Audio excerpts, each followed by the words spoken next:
پہلا سوال میرا یہ ہے کہ آپ کیا ایم آئی سی سے ساتھ رابطے رہے ہیں؟ آپ بتائیں کہ آپ ایم آئی سی سے ساتھ رابطے جو کر رہے تھے کس بنیاد پہ کر رہے تھے اور کیا بات چیت آپ کر رہے تھے؟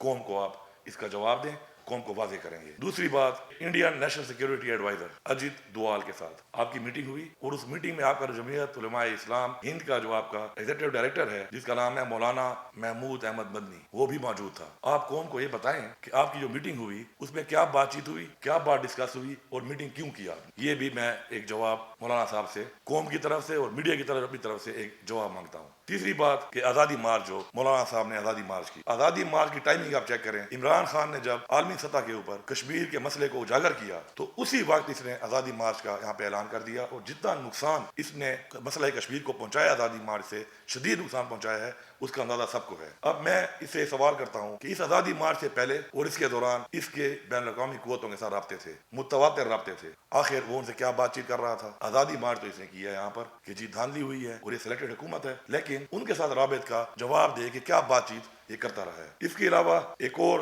سوال ہے میرا اس کے اوپر کہ فرقہ واریت کی گھناونی سازش میں پاکستان میں یہ انوالو رہا ہے، یہ حصہ رہا ہے اس کا، اور اس کو فنڈنگ بھی ہوئی ہے اس کی۔ یہ قوم کو جواب دے کہ آخر اس نے شیعہ سنی فسادات کرانے کے لیے جو فنڈنگ لی اور یہ اس کا حصہ رہا، تو اس کا جواب قوم کو اس کو دینا پڑے گا۔